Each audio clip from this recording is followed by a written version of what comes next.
good, y'all? It's your boy Truly, and I'm here with the one and only DJ Blak Boy.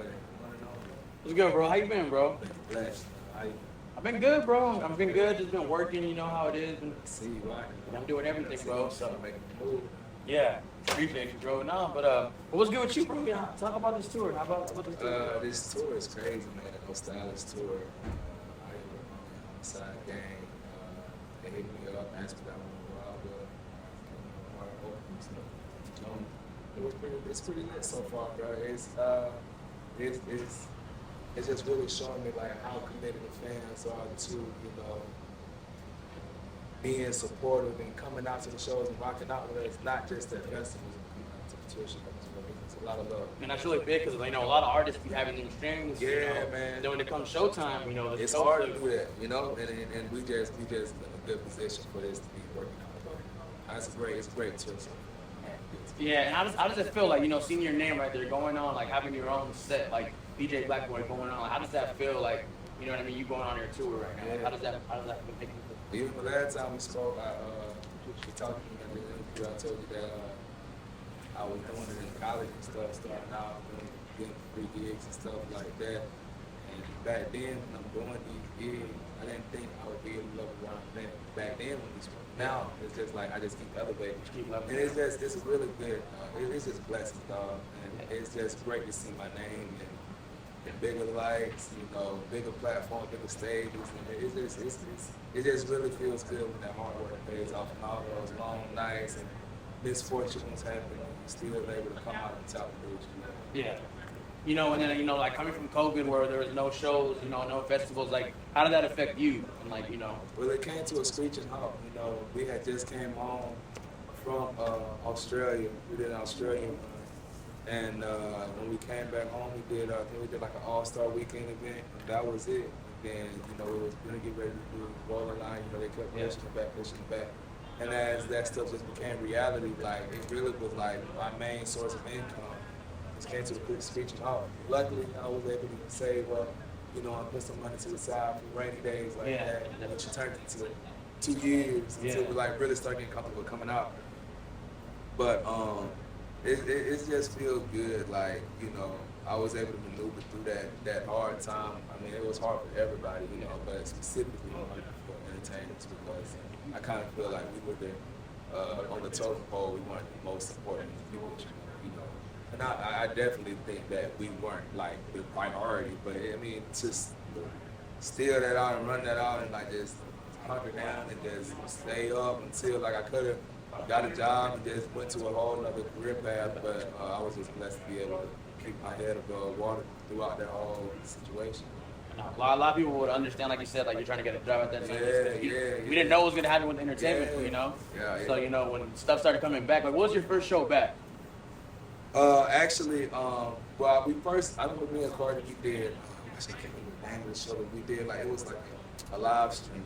Yeah. It was electric, I can't remember the name, but it was like we live streamed because it was like, I think they recorded a few artists and stuff like that. We were like a headline to that time. But like our first show back with people, man, it was,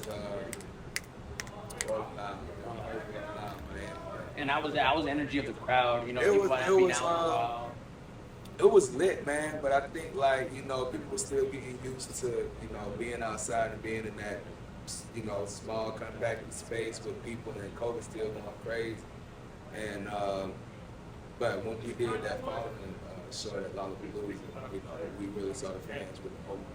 I think that's when everybody started to say, okay, we're getting the vaccine out here and stuff like that, and people are getting, tested more often and have COVID symptoms and everything. So they was getting more hands-on with the protocol and everything like that. So it worked out. Yeah. It was dope though. That 2019 was crazy, but I mean, I think that rolling out. Yeah. It was dope.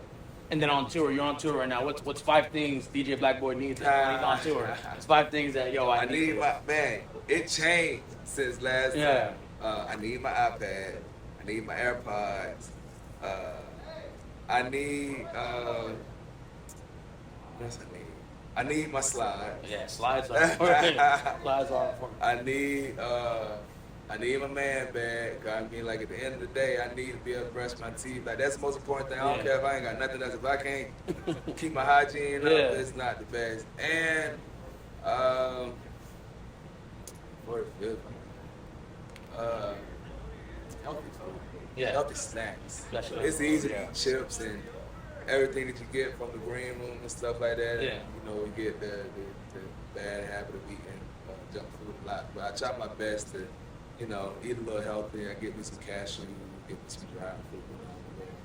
Trying to be a little more fit. You know, it's easy to lose yourself doing all this stuff and getting a piece of wings and burgers all the time. It's easy. Especially late nights like this. Man, right. And what's on your iPhone right now? What's on your Spotify playlist? Like, what do you listen to?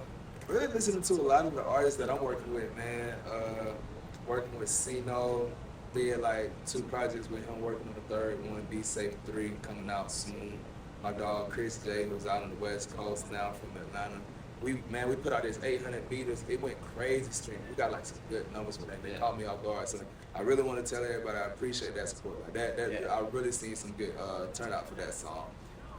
My dog Chief Green, and really just working on my production as well. Like a lot of times I'm really just listening to a lot of old samples. So a lot of people think that I'm listening to a lot of crazy rap music and stuff like that. Of course I do. I listen to my trust.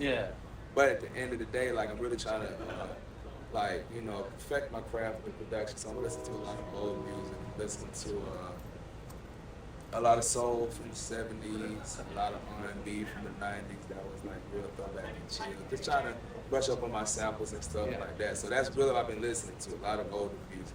But other than like that, I'm listening to Roth 09, listening to Big Boogie, listening to Cardi and the whole Obi, of course. That's like brand. And really just a bunch of, you know, independent artists as well. So it's work. You know, the last time we checked, I said, you know, what's one artist you want to work with? You said Andre 3000. Is it?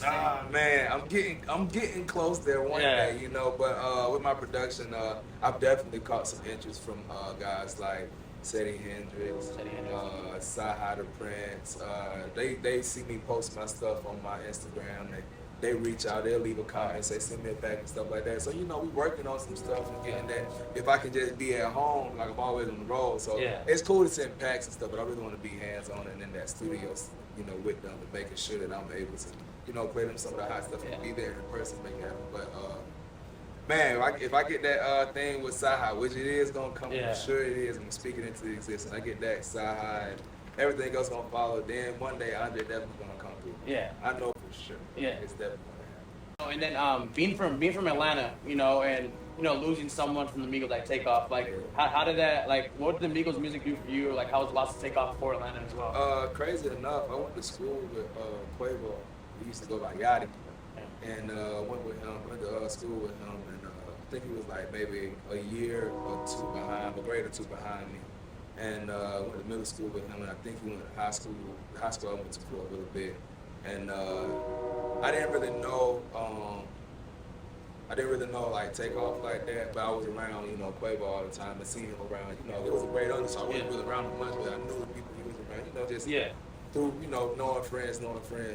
But I mean, just to be connected with them like that to the point that I went to school with them, and having that connection like that, and knowing his folks, you know what I'm saying, back home, it's just really heartbreaking. You know, when I was in college and I was starting off my DJ career, I was DJing at Mansion Line every once in a while. And Mansion Line was the club that Migos came and wrote Bando in. And, you know, everything, the rest was history from there. But, like, just seeing them always, you know, performing every weekend and turning up and really breaking that music and really doing that thing, it just really was, it was heartbreaking to lose that. Because it's like, you know, you grew up on something. Like, it wasn't just me as a DJ playing the music. Also, it was like, as a consumer, turning up, playing while I'm driving to school. It was just something that was a day-to-day thing. I feel the same way as I felt when Matt Miller passed. Because that was another person I listened to in college. So it's just really a devastating, heartbreaking thing because, you know, to be a fan and to somewhat know them at the same time, you know, I can just sympathize and send my prayers out to them. You know, and I started this whole podcast like how Nobody Loves the DJ. Yeah. And it's because, you know, we do a lot behind the scenes, you know, preparation, preparing the songs, you know, before the set, you know, that artist relationship. Like, how important is an artist relationship to have, you know, especially with, you know, someone like Cardi as well? Oh man, like I can really speak on, you know, the developing relationship that me and Destroy Longer have on stage. I'm noticing the chemistry build between him and I, and I think it's really important because you got to know how to really vibe with them on stage. You can't really. It's easy to just go there, press play, press stop, but you like, as you see when I'm up there, I'm watching him the whole time. Whenever I notice that he's not really speaking much on the mic, back up. You know what I'm saying? And that just comes with, you know, chemistry. And that's just with time. Like I've done tons of shows with the show, and just to see the growth over time, like the places that we're going to now, and him performing and stuff. It's just great to see that all comes with that artist and DJ relationship. Same thing with Cardi. I mean, like it's so second nature for me and him now. Like we don't even need like no rehearsal or nothing. Like we know just like that how we're gonna even come into it and start it off. You know, so coming back to Nobody Loves the DJ, like, how do you feel about that? You know, DJ, I mean, I feel like it's different where you're from compared to like other cities. Like, what could you say that, you know, Atlanta is like, what's going on in Atlanta that's not going on any other place you tour? Oh man, Atlanta gonna be real, like brutally honest with you, you know, and I think that's what helped me to critique myself as a DJ, make myself better. It's easy to, you know, throw shade at the DJ. Oh, you did a bad transition, you did that and third. They're gonna let you know though in Atlanta.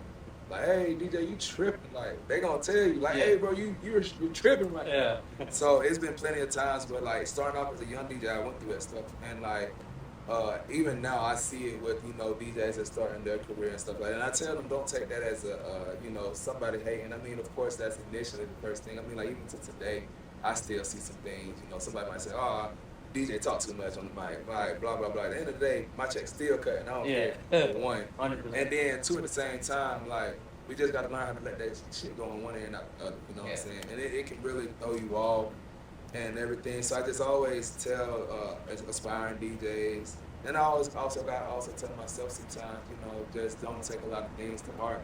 But I think being in Atlanta the way that they could be blunt with critiquing you as a DJ, it helped me out. And at the beginning, I thought like, oh man, they hate the DJ, but you know, eventually I said, okay, well that definitely made me a better DJ and gave me tougher skin, you know what I'm saying? And it also prepared me just being able to be like, I think it's just, it created a stronger stage presence for me. When I'm on stage, everybody eyes on me, you know what we're finna do. You know what I'm saying? As opposed to me back then, like, okay, let's see this start, you know what I'm saying? So it just, I've changed my demeanors a little bit now. And I think that just all came with having to appreciate myself a little bit. And then making those people appreciate me because they see me with that, you know, presence and what I do, and I know what I can do, and people respect me. And you know, this is my favorite question. I'm gonna do it again because this is gonna be the question I ask everyone. We can talk to 16-year-old DJ Blak Boy right now. What would you let him know? Oh man, I tell a 16-year-old Black boy to still keep going, man. Learn from everything that you lose, and try not to stay hung up on what you win. That's what I can say, because back then I was looking for instant success, and I wasn't learning from a lot of the mishaps that I had. And I think if I just would have, I mean, of course, I learned over time and became who I am today, but I definitely think I would teach and tell myself is patience. And having patience and just learning how to learn from the losses. And you know, this upcoming year, 2023, what can we expect from you? More, man. More. You know, I always get into a mindset where I'm like, man, what more can I do? But like, all I can do is tell myself more. Like when we did an interview last time, I would have never seen like where we went after that. You know what I'm saying? Like multiple times around the globe, being on TV, all that stuff. It's like I always say, man, it's a blessing, yes, because I didn't expect for that to be how it's going to be, but it's definitely going to be more. Production is going to be the main focus, of course, as well as the DJing and everything. So it's just going to be more production, more Black Boy, more everything. I know. And then one last question, like, you know, at the end of the show, the fans were just, you know, we're happy to see, you know, you built that fan base because not only are you just known as like an artist DJ, you're known like, you know, people respect you for your own craft. You know what I mean? Even like you led the way, you DJ'd for artists, Travis Porter, Nick Brown, it's like by the Prince, like multiple artists, you know, and so it's like to see where you're at too and how much you elevated and to see the fans. Like, how does that make you feel when you see fans? Man, it feels good because I mean, I remember when the fans didn't really take me well. You know, at first when I first started getting on the mic and stuff, and because I mean, like with Cardi, that was the first time I really started getting on the mic. So to be like around, being around them now and seeing that they appreciate the stuff that I've done, like just. It's just crazy because like when I'm around them, they're like, bro, I remember this show, I remember that show, like I remember it, bro, and it really made me like, I watch that show every day, and it's just to be the part of somebody's day. You never know, like them seeing that could be like, man, I'm having a good day now. Or even with aspiring DJs that be in the crowd, they come up to me and tell me, you know, they like what I do, they look up to what I do and stuff like that. And I tell them I look up to you too. You know, just that little interaction, it takes somebody so much further than not acknowledging, being a dick and blowing them off. You know, I just really believe, and I think it took a minute for me to realize, but I believe the culture's so much bigger than me. And it's kind of like, even when you're thinking on a physics level, like the law of physics is so much bigger than what we can, you know, understand. So much to the point where we have like Stephen Hawking and people like that just can't understand why certain things go a certain way, why we're just not being able to see a black hole and stuff like that. So it just all goes back to me knowing that the culture is bigger than me. And so I always want to give back as opposed to just take. So when I see a DJ that's sitting there in the crowd, they're watching my every movement. And when I come down there and take that picture with them, and they ask me, like one guy asked me, can I listen to his beats? I'm like, I'm straight, no man. But just me saying, yeah, send it to me on my DM and then I'll give it a listen, that might make him go home and make the hardest thing he ever made. Yeah. That's that motivation that people need. And I think we have so many people that try to deprive others of their dreams and aspirations just to be to say, oh, you can't do that, but you're wasting your time for it. Yeah. But just to be able to tell somebody, yeah, you can do it. Yeah. You can just imagine how many times I listen to that Ferrell song, You Can Do It Too. Yeah. Like, I listen to that religiously every day at one point because I was really focused on making that success. Yeah. Yeah, man, I just want to get back to the culture, bro. Because at the end of the day, you're going to birth so many more success stories as opposed to being a dick and somebody hates you now. Yeah. You know what I'm saying? Yeah. So next time, you know, we're going to do an interview, I'm putting it in existence, you're going to get your placements. Oh, yeah. You know what I mean? Sure. You're going to get your flags. And then, you know, I'm excited to see, you know, what you got going on, you know, the upcoming years. So shout out DJ Blak Boy. Shout out Nobody Loves the DJ podcast. Interview coming soon. Please like, comment, and subscribe. Thank you. Thank you.